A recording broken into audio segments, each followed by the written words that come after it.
जय श्री कृष्णा। प्रिय दर्शकों, भाई और बहनों, अष्टो चर्चा में आपका स्वागत है। मेरा आपको सादर नमस्कार।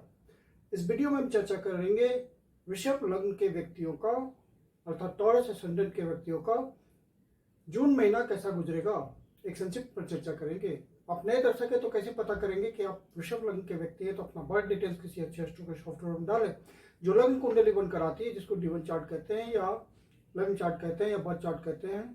उसके यदि प्रथम भाव में 2 नंबर लिखा हुआ हो तो आप वृषभ लग्न के व्यक्ति हुए।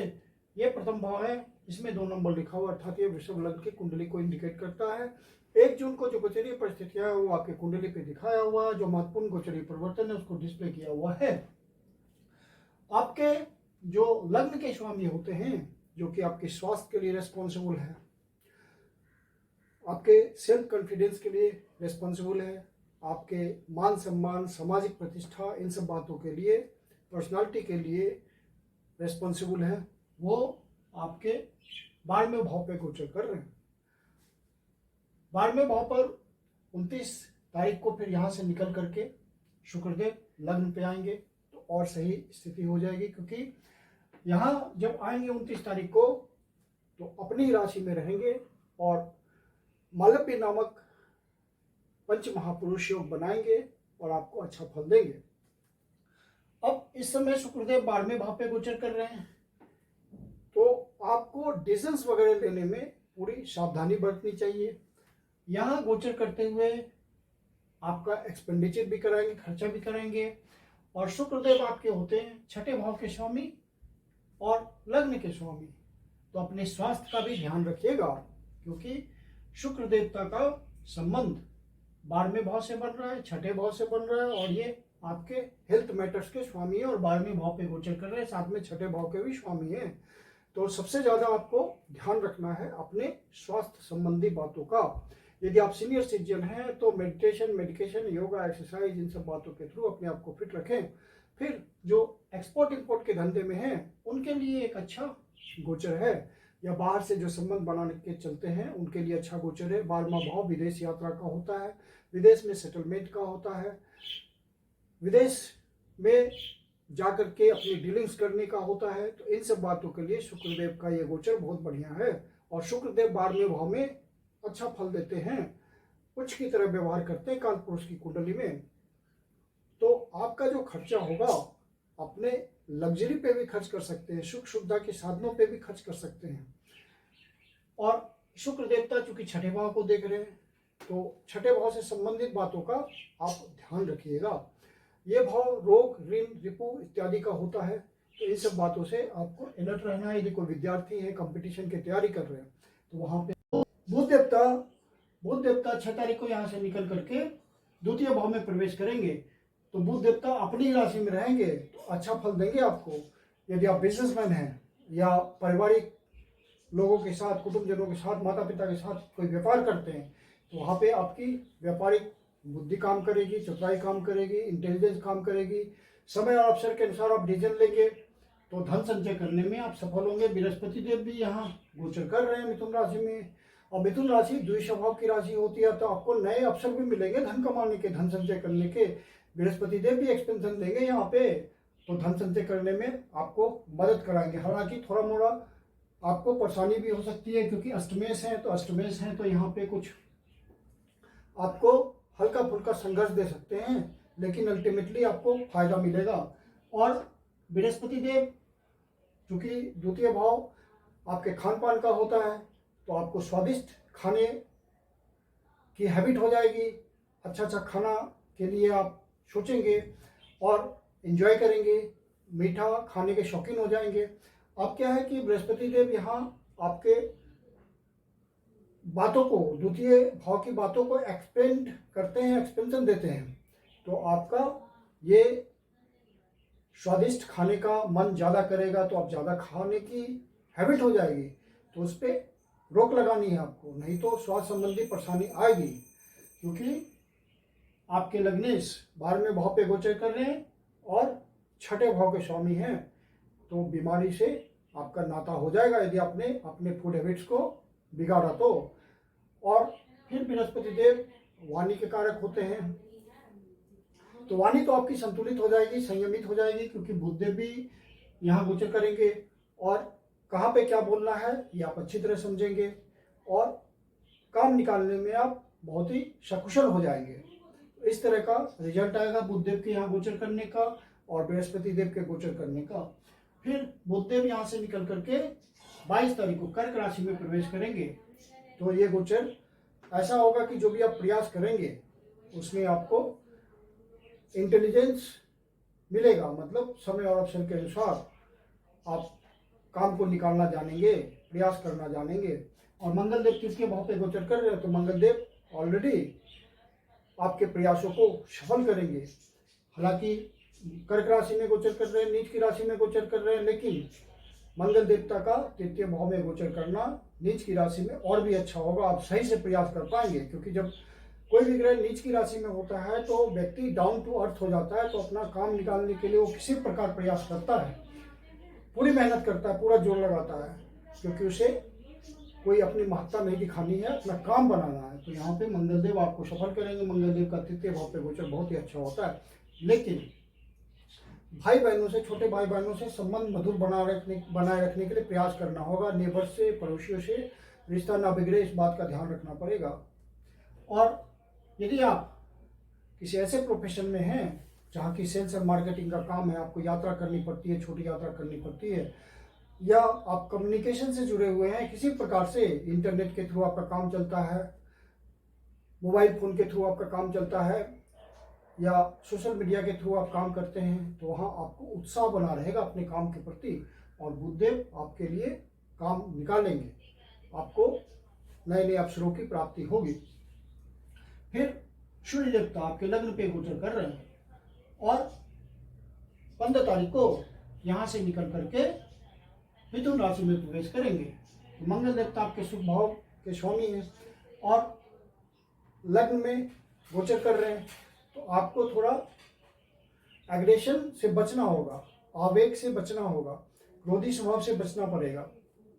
और सूर्य देवता यहाँ से 7वें भाव को देख रहे हैं, तो लाइफ पार्टनर का ये भाव होता है। तो यदि आप शादीशुदा हैं तो अपने पार्टनर के प्रति बहुत ही सम्यक दृष्टिकोण बनाए रखिएगा, संतुलित व्यवहार रखिएगा, ताकि किसी तरह की परेशानी ना आए।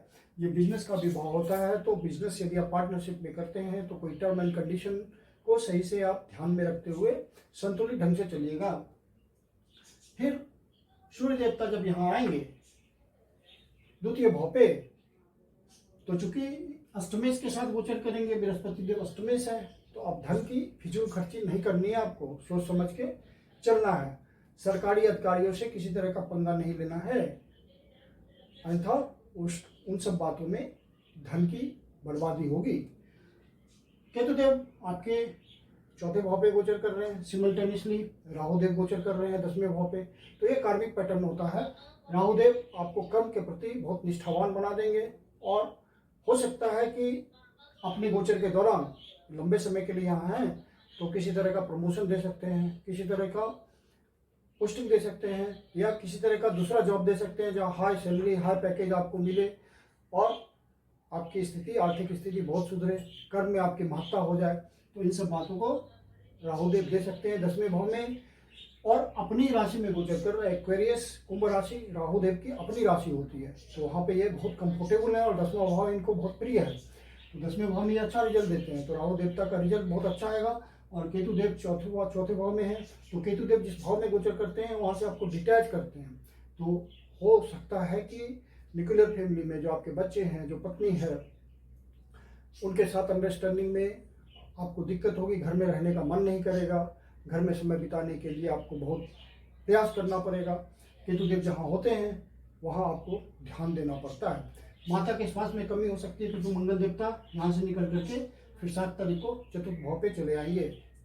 और मंगल देवता एक उग्र ग्रह हैं, तो माता का स्वास्थ्य में निश्चित रूप से कमी आएगी। और मंगल देवता जब यहाँ पे गोचर कर रहे हैं तो आप कोई अपना वाहन बेचना चाहते हैं, घर बेचना चाहते हैं, तो उसमें आपकी मदद करेंगे ये मंगल देवता। लेकिन सारे डॉक्यूमेंट्स वगैरह का ध्यान रखिएगा, वहाँ पे किसी तरह की दिक्कत नहीं आनी चाहिए। फिर मंगल देवता जब चतुर्थ भाव पे आएंगे तो आप प्रयास करेंगे, कर रहे होंगे पहले से कोई मकान खरीदने के लिए, फ्लैट खरीदने के लिए, लैंड खरीदने के लिए, एग्रीकल्चरल लैंड खरीदने के लिए, तो वहाँ पे आपको सारे डॉक्यूमेंट्स वगैरह का प्रॉपर ध्यान रखना पड़ेगा। किसी तरह की कोई दिक्कत ना आने पाए। हालांकि मंगल देवता अपने मित्र राशि में है तो ये एक अच्छी स्थिति है और चतुर्थ भाव पे गोचर कर रहे हैं और अष्टमेश आपके द्वितीय भाव पे गोचर कर रहे हैं। लग्न देवता 12वें भाव पे गोचर कर रहे हैं। तो आप यदि कोई कन्वेंस चलाते हैं, मतलब वाहन चलाते हैं, तो आप किसी चोट चवाट ना लगे इसका ध्यान रखिएगा। एक्सीडेंट से बच के रहना है, सावधानी से गाड़ी चलानी है और रास्ते में चलते हैं तो ध्यान रखना है क्योंकि कोई चोट चाट ना लग जाए, इस तरह का आपको केयरफुल रहना है। फिर आपके शनि देवता बहुत अच्छी स्थिति में हैं, बहुत ज़्यादा ब्लेसिंग दे रहे हैं आपको, क्योंकि आपके भाग्य भाव के स्वामी हैं और कर्म भाव के स्वामी हैं और 11वें भाव पे गोचर कर रहे हैं। 11वां भाव मेनली क्या होता है? आपकी इच्छा पूर्ति का होता है, प्रॉफिट का होता है और आय का होता है। यहाँ से जो आप कर्म करते हैं उससे जो रेगुलर इनकम आपको प्राप्त होती है, पहला भाव। फिर उसके रिस्पेक्ट में दूसरा भाव हुआ, तो दूसरा भाव मतलब धन भाव। तो यहाँ से जो धन आता है वो आपका 11वां भाव है, आपकी इच्छाओं पूर्ति का भाव है। तो शनिदेव आपकी इच्छा पूर्ति करते रहेंगे। अब ये भाव 8वां भाव कॉमन ट्रांजिट का हो रहा है। शनिदेव की 10वीं दृष्टि 7, 8, 9, 10 और बृहस्पति देव की 7वीं दृष्टि, डबल ट्रांजिट का मामला 8वें भाव पे बन रहा है। तो 8वां भाव रिजल्ट देने के लिए बहुत ही पावरफुल है। तो यदि आपके ओरिजिनल नेटल चार्ट में कोई अच्छी दशा चल रही होगी, 8वां भाव का रिजल्ट आ रहा होगा तो निश्चित रूप से फलित होगा, क्योंकि डबल ट्रांजिट का मामला जिस भाव पे बनता है वो भाव जरूर फलित होता है। यह एक बहुत ही महत्वपूर्ण सिद्धांत है जो प्रसिद्ध ज्योतिषी केनराव जी के द्वारा दिया हुआ है और यह बहुत ज़्यादा काम करता है, 100% काम करता है। तो कुल मिलाकर के स्थिति बहुत अच्छी है, गोचर बहुत अच्छा है। और चंद्र देवता चूंकि मासिक फल में इंक्लूड नहीं करते, उनका गोचर हर 2.25 दिन में राशि परिवर्तन करता है, तो यहाँ पे लिया नहीं जा सकता उसको। लेकिन चंद्र देवता जो 6ठे भाव पे गोचर करते हैं, 8वें भाव पे गोचर करते हैं, 12वें भाव पे गोचर करते हैं, तो आपको ध्यान रखना होता है। चंद्र देवता 6ठे भाव पे गोचर कर रहे हैं तुला राशि में 6, 7 और 8 तारीख को। तो इन दिनों आप अपने स्वास्थ्य का ध्यान रखिए। सीनियर सिटीजन है तो विशेष रूप से ध्यान रखिए। मेडिटेशन, योगा, एक्सरसाइज, इन सब बातों के थ्रू अपने आप को फिट रखें और अनावश्यक किसी से बात विवाद में ना उलझें। कोर्ट कचहरी का मामला हो वहाँ ध्यान रखें। फिर 8वें भाव पे आएंगे चंद्र देवता धनु राशि में 11, 12 और 13 तारीख को। तो इन दिनों कोई निगेटिव न्यूज आपको मिल सकता है, मन दुखी हो सकता है, डिप्रेशन वाली स्थिति हो सकती है। तो आप ऐसा महसूस हो तो शिव जी के मंदिर में जाकर के शिवलिंग का दूध से अभिषेक करें, जल से अभिषेक करें, ओम नमः शिवाय का जाप करें या विष्णु सहस्त्रनाम का पाठ करें। फिर चंद्र देवता 12वें भाव पे गोचर कर रहे हैं मेष राशि में शुक्रदेव के ऊपर। मेष राशि में 20, 21 और 22 तारीख को। तो इन दिनों आपका खर्चा बढ़ा हुआ हो सकता है और शुक्र देवता चूंकि 12वें भाव पे है तो आपका खर्चा तो कराएंगे। स्वास्थ्य संबंधी बातों पे खर्च कर सकते हैं या उस प्रोफेशन से 6ठे भाव से जुड़े हुए प्रोफेशन से हैं, कोई डॉक्टर हैं या कोई लॉयर हैं या कोई ऐसे प्रोफेशन से जुड़े हुए हैं जो कि वाद विवाद से जुड़ा हुआ है, तो इन सब बातों में आप अपने प्रोफेशन में खर्च कर सकते हैं। या कोई लोन चल रहा होगा तो इंस्टॉलमेंट पे कर सकते हैं। शुक्रदेव आपको इंस्टॉलमेंट पे करने के लिए धन की व्यवस्था करेंगे। तो इस तरह के रिजल्ट आएंगे। खर्चा आपको नियंत्रित करना होगा। और चंद्र देवता जब यहाँ है तो उन दिनों तो आपको विशेष रूप से ध्यान रखना अपने खर्चे का। कोई विदेश यात्रा हो सकती है, देश के भीतर सुदूर प्रदेशों की यात्रा हो सकती है, तो अपने खर्चे का ध्यान रखें। मैं कुंदन शर्मा आप लोग का हार्दिक स्वागत करता हूँ। यदि आपको रेगुलर मासिक फल का लाभ उठाना है तो आप हमारे चैनल को सब्सक्राइब करें ताकि आपको नोटिफिकेशन प्रॉपर मिलता रहे और उन सब सहयोगियों के पास शेयर भी करें जो कि मासिक फल नियमित रूप से देखते हैं। और यदि कोई पर्सनल कंसल्टेशन लेना चाहते हैं तो मेरी अपनी कंसल्टेशन शुल्क होती है। कंसल्टेशन की आप बुकिंग कर सकते हैं। बुकिंग के लिए व्हाट्सएप नंबर है 9891644517। धन्यवाद।